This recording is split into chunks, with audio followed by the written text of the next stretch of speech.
Here we go. We're live, everybody. We are live. We are live. Really? Yay.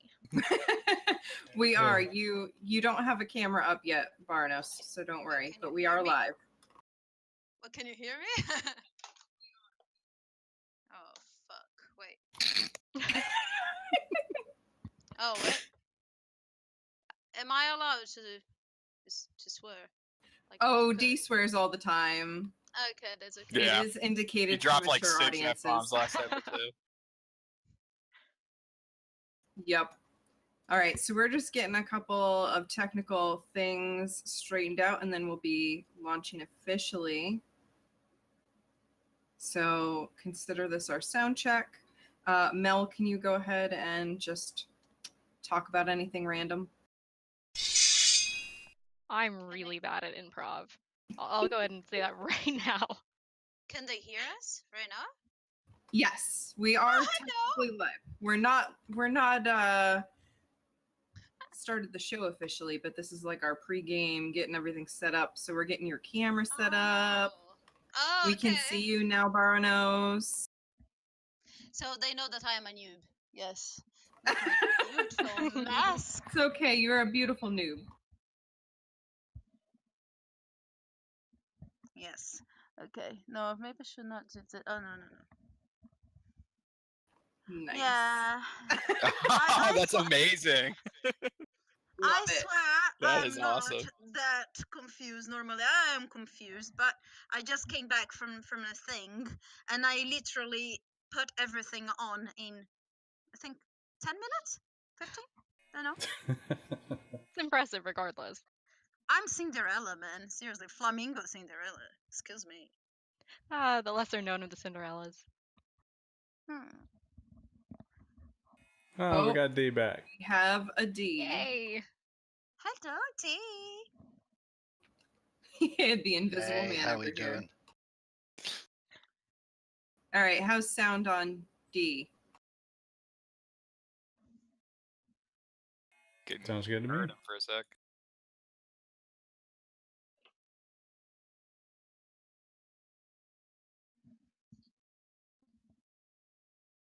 My costume's going to be getting in the way of the entire stream. It's so funny though. All right, we all good? I think so. All right, then I'm going to go ahead and get us started now. All right. So, welcome everybody. We sent out notice board update. Yep, I just pinged the COE general channel. Let them know that the link is over in the community notice board. Good deal, yeah. I think we're ready. Cool deal. And I think Katie posted things up as well.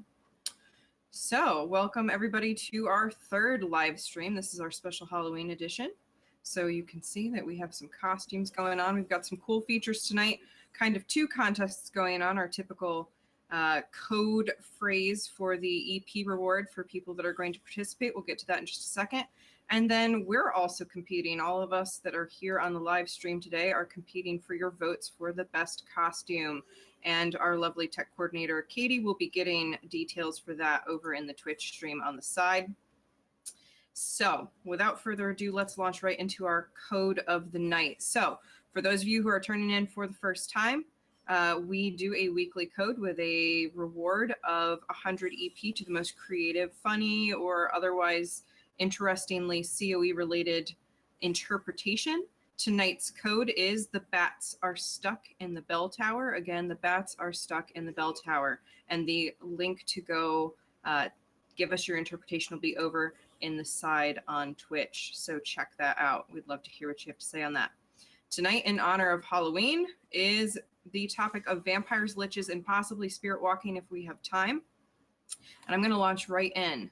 So vampires are a topic that's been widely used in all kinds of fantasy media forever. In fact, we have a beautiful collage to show you of many interpretations of vampires throughout media history. But vampires in COE are going to be different than things we've seen before. So it's going to be rather different than this lovely little collage. traditionally we think of them this way, you know, the blood-sucking, garlic-fearing, sunlight-fearing, which we'll get into that. But the Is wolves of that the night. what Ann Coulter is? The blood sucking garlic? Yeah. Look, I don't know anything about her. I have no opinions. In Chronicles of Illyria, the vampire is going to be a race of people that feed off of the spirits or souls of others. So this is different. This is more of an energy vampire, which some people may or may not have heard of. Weaker vampires can drain spirit from their targets, reducing their overall lifespan. So that's definitely going to be something you don't want to see out and about. But the more powerful vampires can actually consume a person's soul in entirety, sustaining them for much longer and increasing their power. Now, this is, of course, what Soulbound has given us right now, and that could change in the future. So bear in mind that everything we're talking about in the stream today is theoretical until confirmed. So they capture the soul, they make it no longer playable by the owner of the soul, and then that person becomes a vampire themselves. So they're extremely difficult to kill, like many vampires of lore. They have no known advantages or disadvantages that we know of yet that are confirmed, but here are some things that we think are going to be in the game. So it's not easy to detect them. If you do manage to kill them, it's permadeath for them, and then the souls would be released. They are considered the worst creatures in Illyria, and are considered kill on sight. They can't do the daylight hours. They do have to feed on other men in order to gain the spirit that they lack, and if they're killed, it's permadeath. But they never die, they get more powerful over time, and they develop additional talents as they consume souls. So, Invisible Man Delethorus over there, you have some theory crafting about how the first vampire might come about. You want to tell us a little bit about that? Yeah, it was kind of like, how will the first vampire be discovered? Will there be an NPC vampire, kind of like in a cave? Because it's more to do with that there'll be the greater vampires and the lesser vampires, and what differentiates them. Are the greater vampires the ones that were built by either the NPC vampires or an NPC bat or whatever it was that made them into a vampire, and everybody that they subsequently devour souls from is a lesser vampire? Or do you become a greater vampire based upon the amount of souls that you have consumed? Because the lesser vampires don't actually consume a soul. So I'm not kind of clear as to how they would kind of like move up to be a greater vampire, if that makes sense. Sure. Anybody have any ideas on that? Perhaps the amount of souls they consumed, and how old are they? But the lesser ones can't consume souls, I thought, is the differentiating factor. All right. And then maybe it's just age. Yeah, probably. If you can survive enough, you will be powerful enough for this kind of things. Yeah, I mean, we know that they're going to be kill on sight, so surviving is going to really be a feat in of itself. Having someone living in town and like slowly draining everybody is going to be something that you want to get rid of really quick. Or if people just are kind of dropping dead randomly and can't play their characters anymore, people are going to get pretty upset about that fast. So anybody have any ideas on that? Like, how would we maybe detect a vampire, or how would that work? Well, we had talked about possibly the forensic skill being a key part of that. Sort of, a detective comes into town. There's been a murder. Detective comes into town and they investigate the body and they notice that there's whatever marks the vampire leaves. I assume not fang marks, but possibly, who knows? But then they sort of figure out that a vampire did this, and then the hunt is on. Well, we can also maybe have information from people around, for example, inn owners and taverns and people who they only see at night, and they are usually around the city, when they have a murder, but they don't stay in the city long. Maybe you need like a longer investigation, not only local. Right, like watching behavior patterns and all that, saying, Yeah. if they come out in the daylight, if they don't, Now we you had start asking questions. found, I thought, Noslim, tell me if this is true, that at some point Caspian had said that vampires could potentially go out during the daytime, but they would need to wear like a cloak.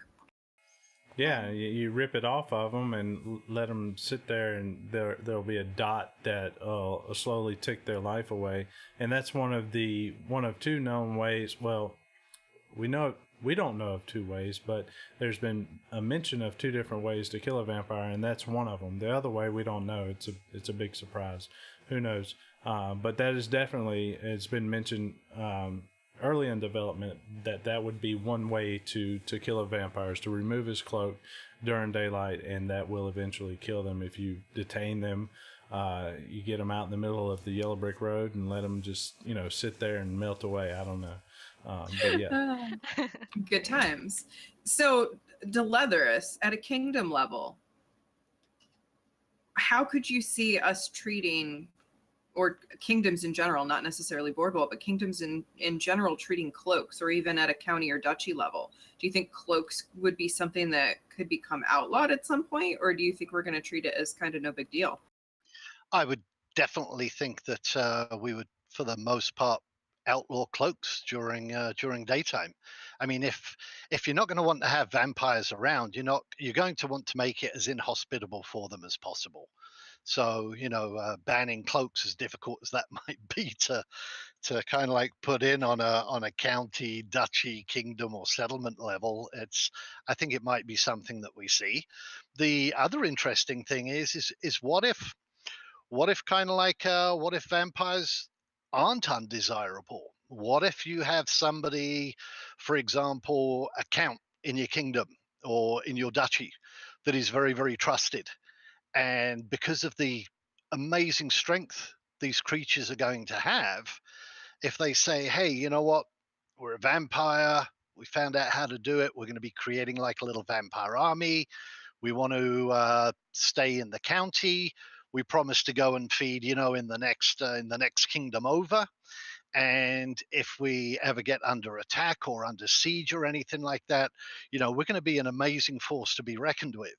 And it might be that maybe there's an exception made in that county where cloak wearing is encouraged during the day. It's interesting things to find out. Yeah, that's a really interesting way to look at it. And someone actually in the Twitch chat, Xeonymous, just said kind of having like sheriffs enforcing that people remove their cloaks if they're ordered to do so, because that would be a really great way to look at it. If they're not removing the cloak, then there's something to suspect there for sure. So what can you guys see? I kind of want to check in with each of you. What you could kind of see, either the lifestyle of a vampire being, you could respond to that half, or rather what the advantages might be of either being a solitary vampire or a group of vampire players. So advantages to vampire play style. Elb, I haven't heard much from you. You want to? Yeah, sure.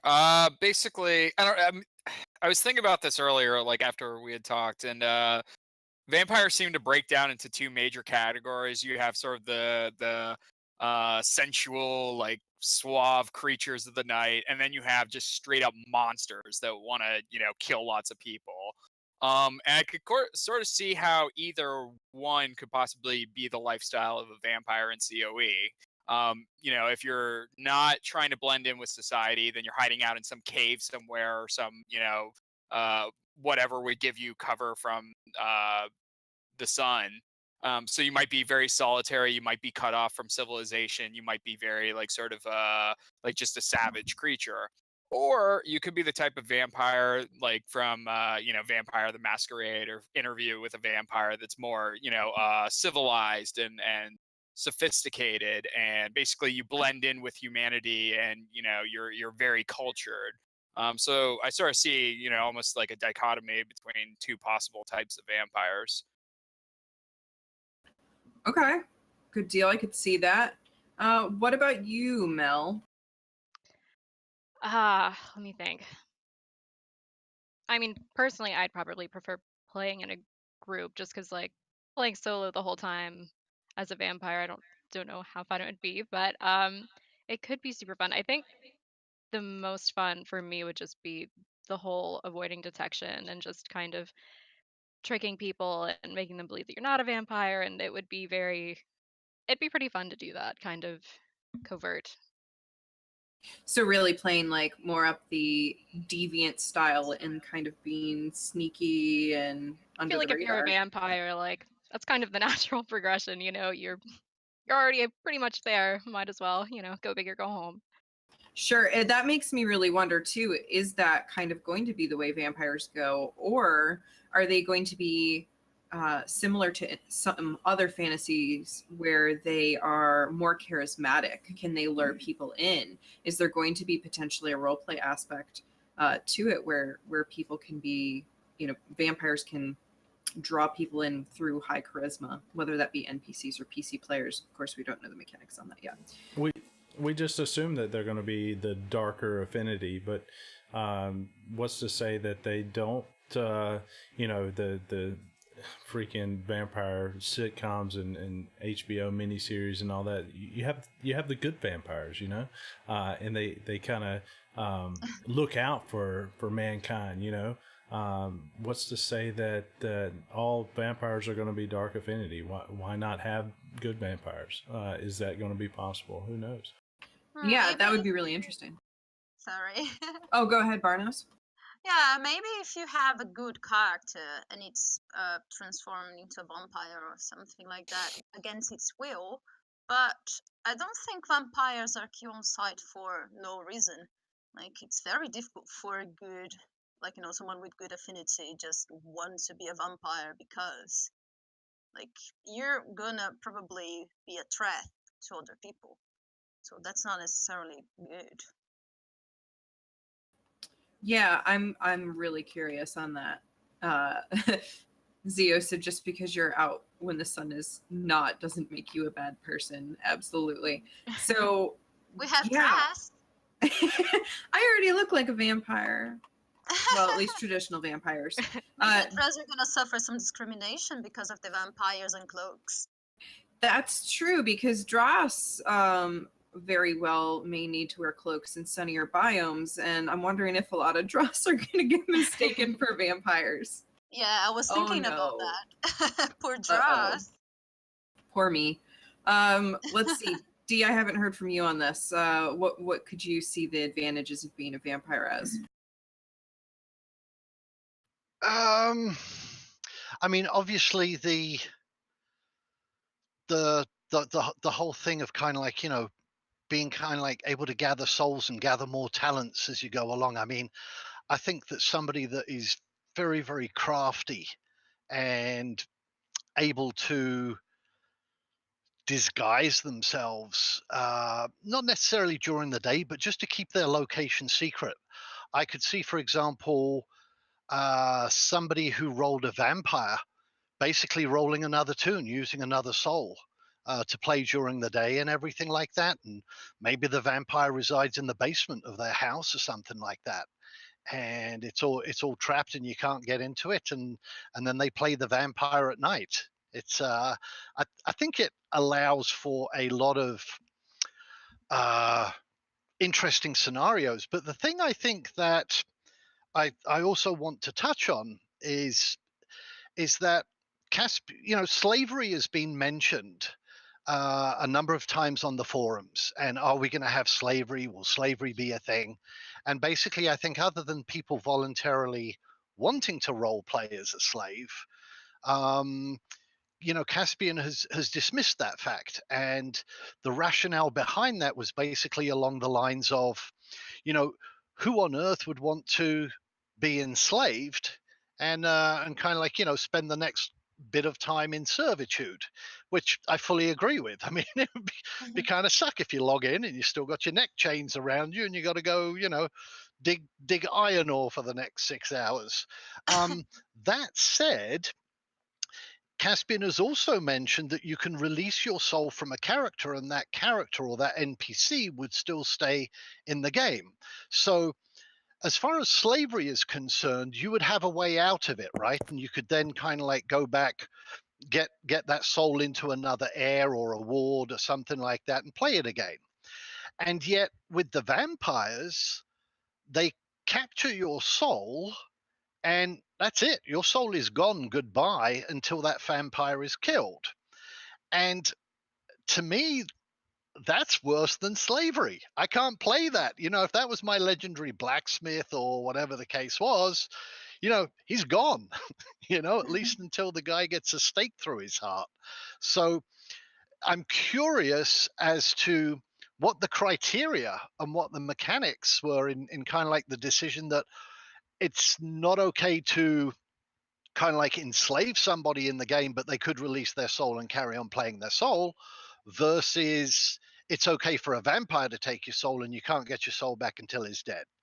I think this Right. could lead to really interesting scenarios where obviously the more people that have had their souls taken, the more you're going to find people kind of like banding together to try find this arsehole that basically is holding all of their souls hostage. So the more successful the vampire is, the more I think there's going to be a movement to try and root out that particular vampire. It also kind of like, to me at least, hints that vampires are going to be very rare, even though they can, you know, bite people and everything like that. I don't feel that SBS would have a situation where basically, you know, vampires could take over the entire server and that's it. You know, every soul now belongs to them, you know, and nobody else can play because they have no souls left. So, whereas the scenario with slavery is basically, you know, any group could go up to somebody and clap them in chains if they could overwhelm them. So, I think that's probably where the differential, you know, the difference between the two lies. As you were talking, Dee, I got really thinking because what we know so far is supposedly that when your soul is consumed completely, you become a vampire. So that makes me wonder, will you become an unplayable NPC vampire? Will you have control of that character and be a vampire? Will it be a case scenario where if you don't want to play a vampire and that's your character to play now, are you going to end up like either having to abandon that character and go play another soul if you don't want to be a vampire, but then would your offline character, your OPC, if you don't script them as a vampire, they could still potentially be draining people. And until they're killed, they could possibly keep doing that. I wonder almost if the Soulborn engine might be capable of taking over vampire characters that are abandoned in that case. That would be something really interesting, you know, because they have to feed to keep alive. I'm curious. Nazlim, I haven't heard from you on this in particular, though. No, I don't know. I don't have a lot of feedback on the slavery aspect that, you know, but what was mentioned was something about there being a ton of vampires. Like, I don't think it's going to be that common. Like Dee said, he thinks it may be a kind of a rare thing. I think that it's going to be a very rare thing. I could be wrong, but I definitely don't see an army full of vampires going out and attacking an entire settlement or domain. You know, this league of fanged extraordinary gentlemen are going to go in the hundreds and conquer another. I don't think so. I think it's going to be pretty rare.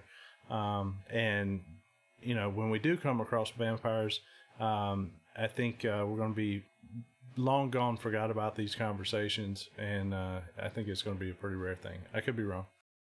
Sure. So any other thoughts, any major topics with vampires that any of you are like just really interested in? Whether that's gameplay style or storyline, or the fact that, you know, these are unlikely to be vampires that bite. They're more likely to kind of leech ambiently in some way. Any last thoughts? I'm thinking as a vampire, I doubt if they're going to be able to like kind of work up the social hierarchy. Like that's assuming they'd even want to, you know, into account position or king position. I mean, to get that far in the game and trying to climb up the social ladder as a vampire, I don't really see that happening. So that might be something that you'd have to sacrifice if you're interested in that. Sure, might be hard to to go conquer lands and gain favor when you have to wear a cloak and hide all day.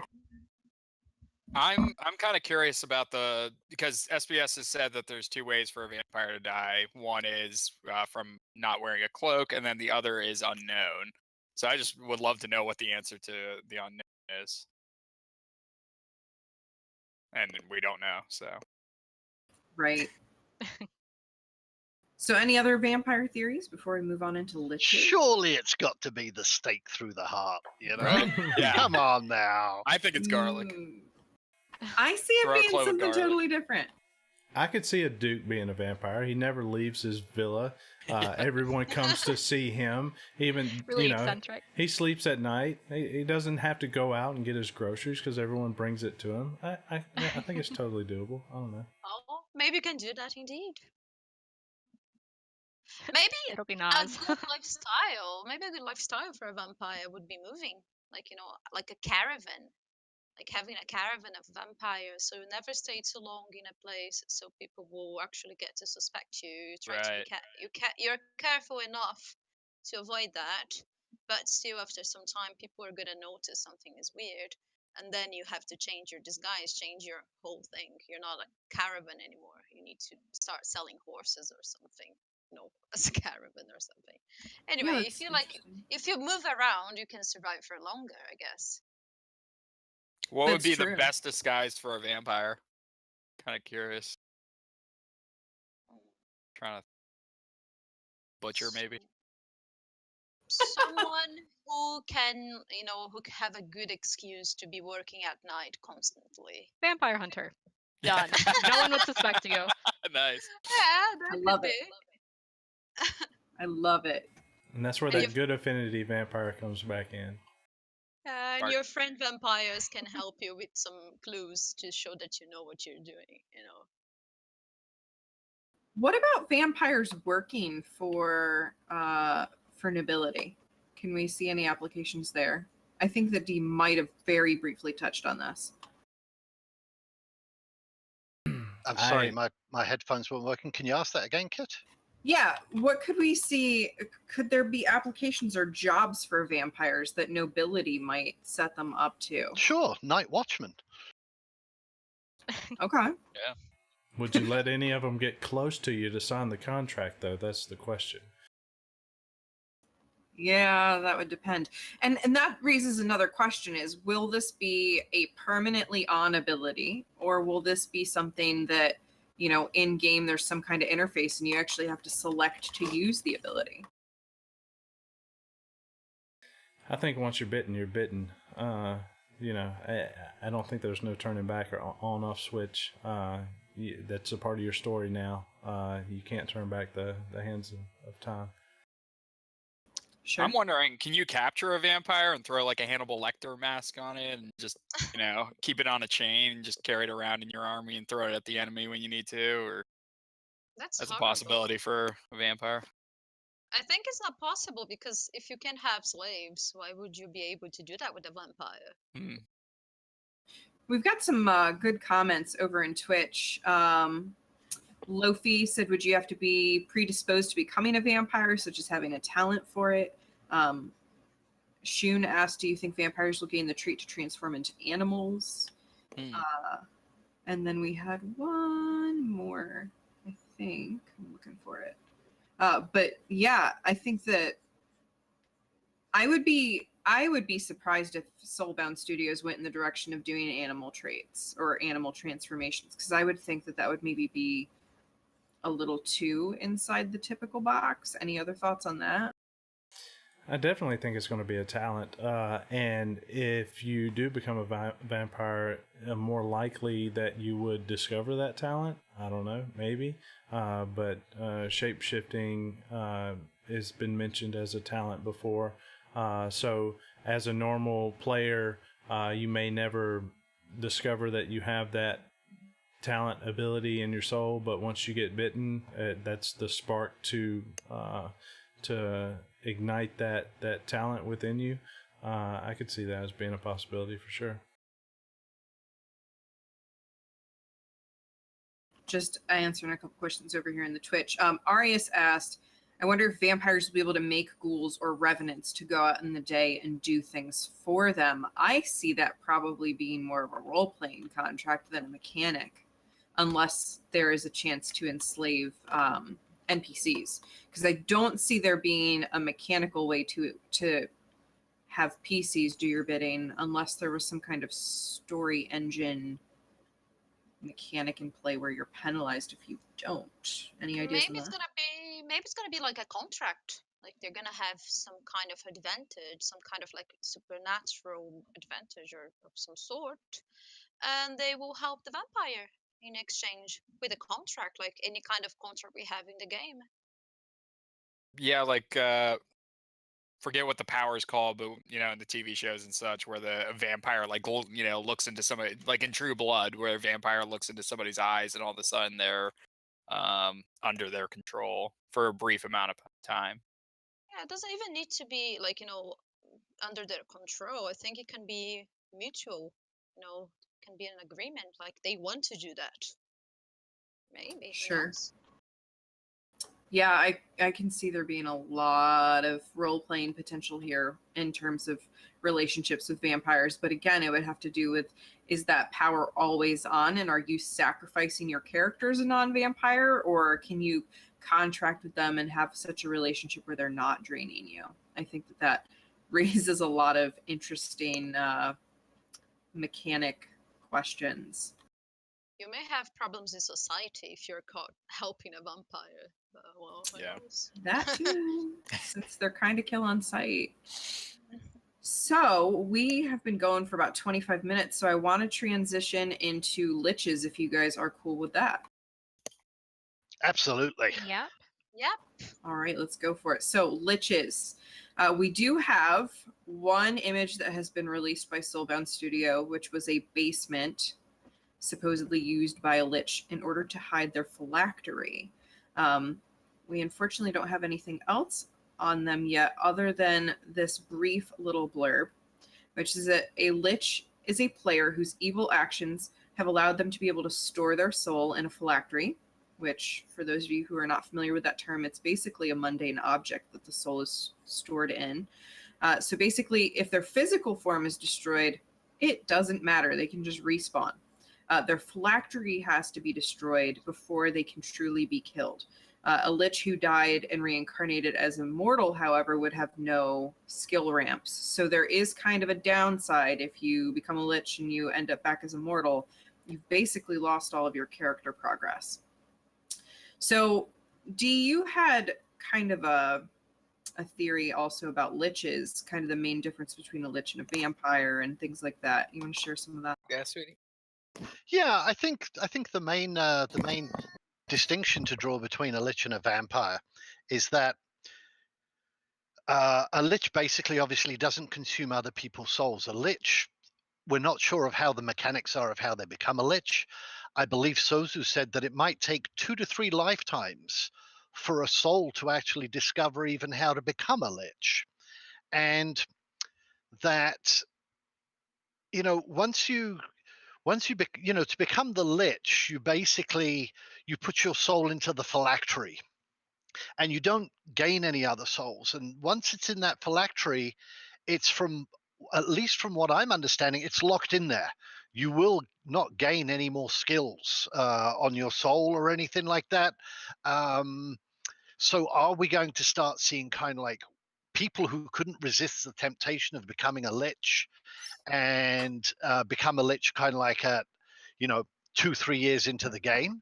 Are we going to see somebody who had the patience to wait 6 or 7 years into the storyline and just has amassed a phenomenal amount of skills, which presumably when they become a lich become magnified greatly? Will we have these super liches at 6 or 7 years in, or 5 years in, or even 8 years in for the end game, whatever that might be? I think it's very interesting. And then how does a lich wield his power? It's traditionally, there's necromancy involved. Are they going to be able to raise the dead from we know there's going to be graveyards or at least headstones in the game? Will they be able to raise the dead and command them like an undead army? Will it be based upon the fact if it's a weak lich whose soul wasn't as developed at 2 or 3 years, maybe he can control 5 undead, but somebody who waited until they're like 5, 6, 7 years in, can they control 50, 100? Man, could they even control 1,000? I mean, it's a little bit mind-boggling and could be a little bit of fun. I mean, would a king himself at some point think that it's advantageous for him to become a Lich King, since he's not actually feeding on any other souls and not kind of like impacting them in a negative way that we're aware of right now?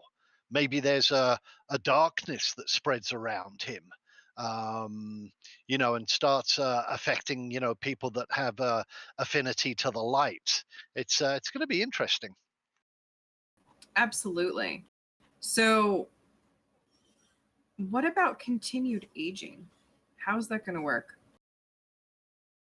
I mean, I'm curious just visually how that's going to be achieved because, after a certain point, there's only so many more wrinkles that you'll notice. And granted, you can become more and more emaciated, but once again, there's only so much that can happen there. So it'll be interesting to see if it just kind of, at a certain point, it just plateaus and they just call it like, you're obviously a lich.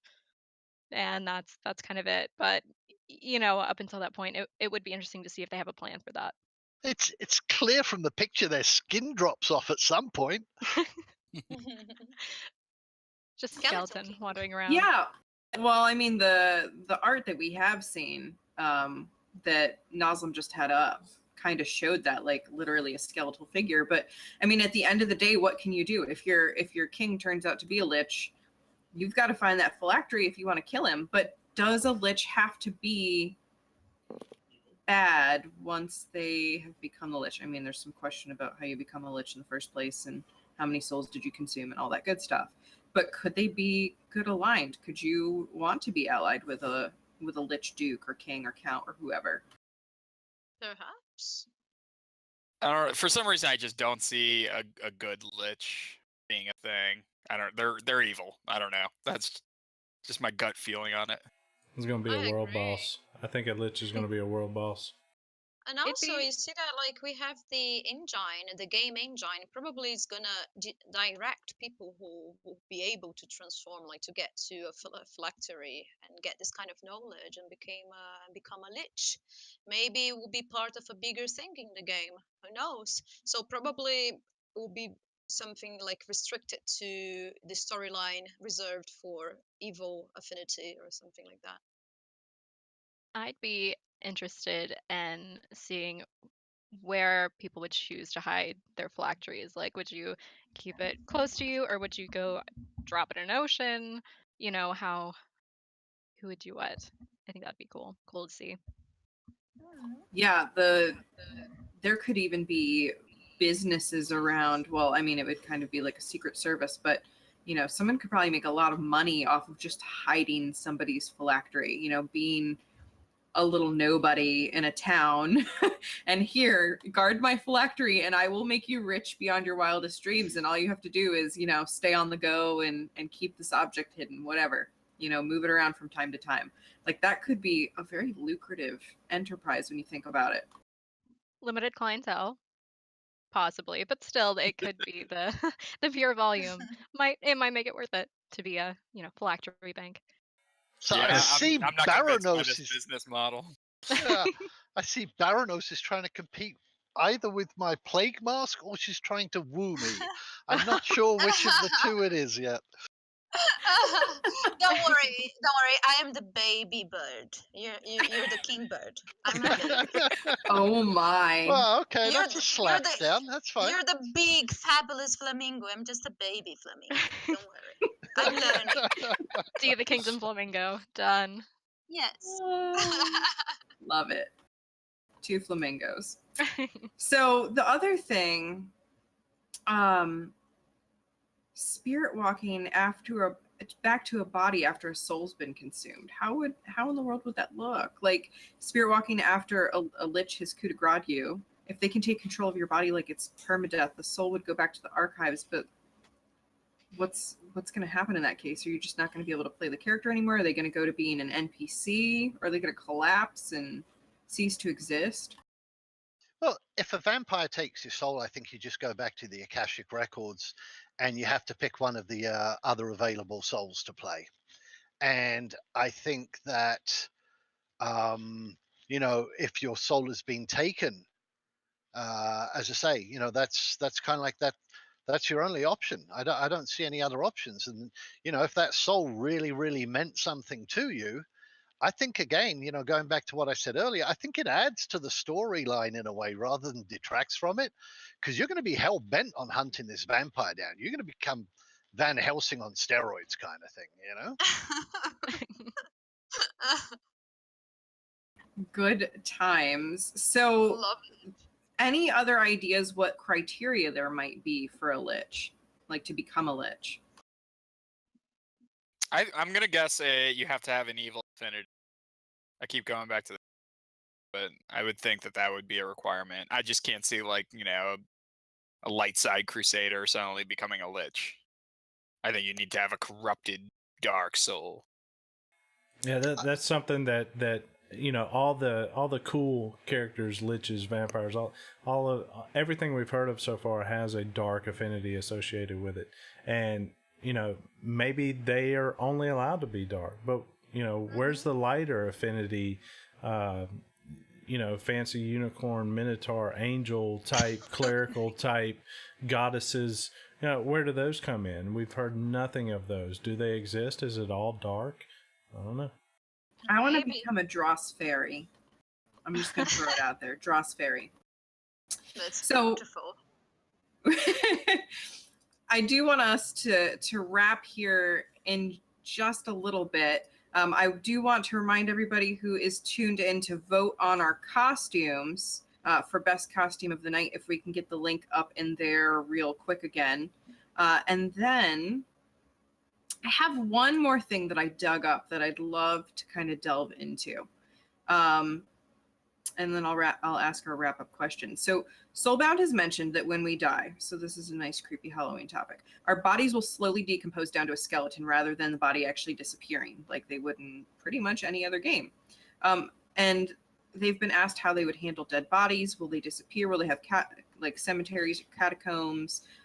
Will we face overcrowding? Could there be some kind of catacomb where maybe an event is triggered?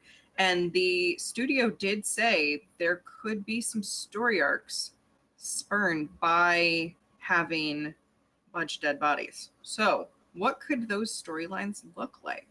What could we see this game coming up with? Any good ideas? I could see a lot of you have to recover a body or somehow put it to peace, you bury it, or some body part's been stolen from a crypt or something, or somebody's had their jewelry stolen from their tomb, something like that, and you have to go recover it and put them at peace. Otherwise, their evil spirit haunts the grave or whatever. Okay. Any other theories? But more than that, I think I recall I was trying to find it here, but I think I recall Caspian saying there was some kind of tip that it's better for you to have like a good burial for your dead people, because maybe something will happen. Maybe if this is not a common thing for a certain area, a certain region, maybe people are just throwing all the bodies in some pile and burying them like that.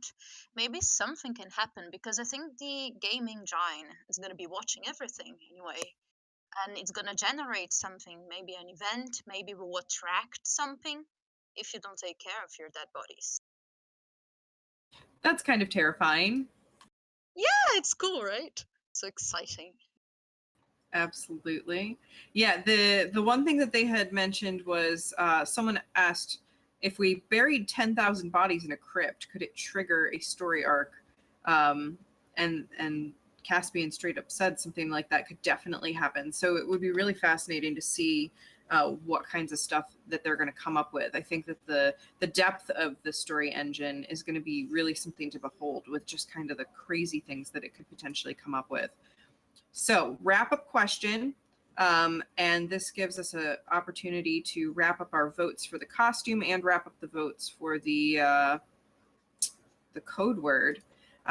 Would you want to be a lich or a vampire given the opportunity? Noslim, I'll have you start. No, I don't think so.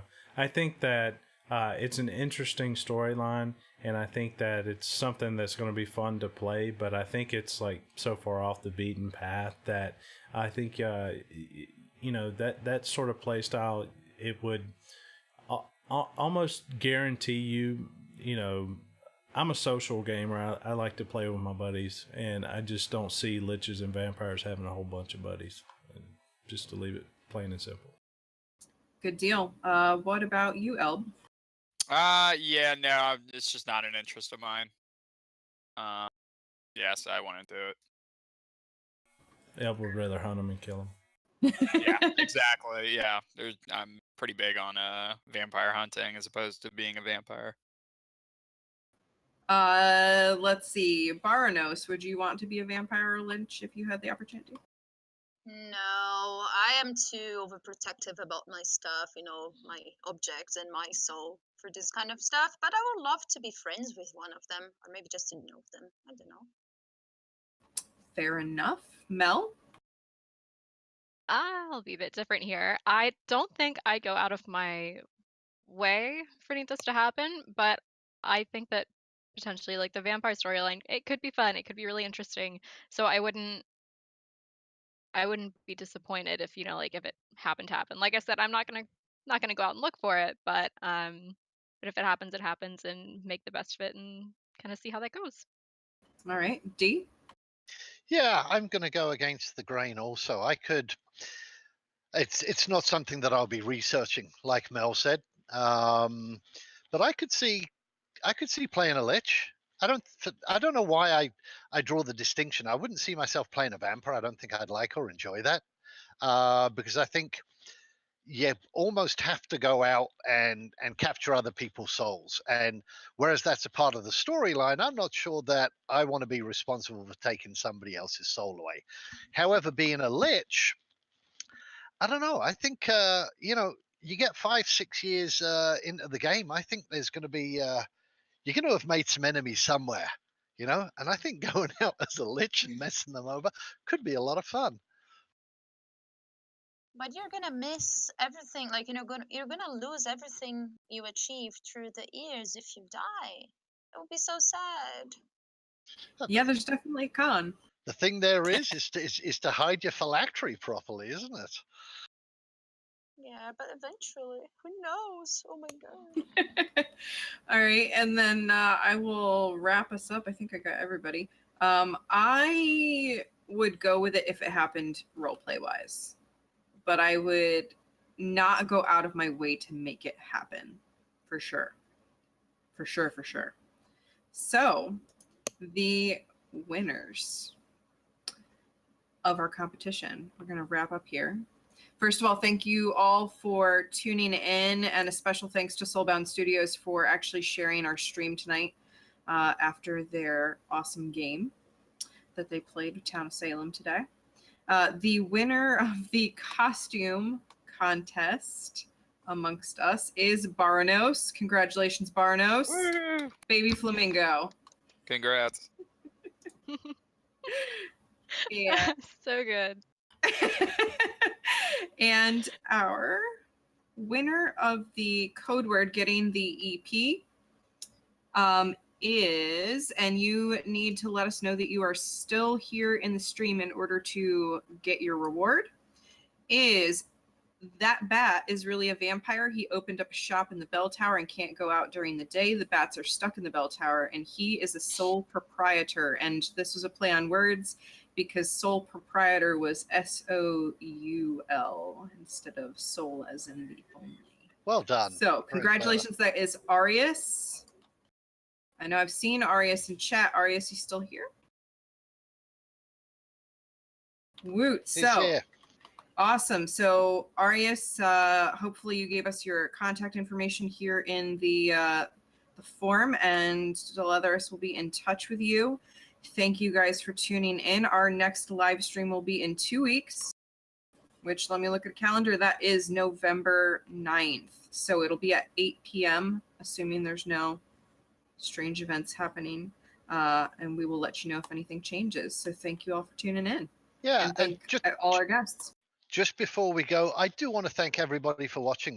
Obviously this is just our third live stream, and I think we started with 20 in the first and about 34 on the second, and we've been peaking, hitting 50 plus 50 on this one. And it's a slow process, but I just want to sincerely thank you for taking the time and watching us and helping us grow, because the more of us there are, the more people start streaming our live streams, the more kind of like we spread the word of COE and help build the community and the game in general.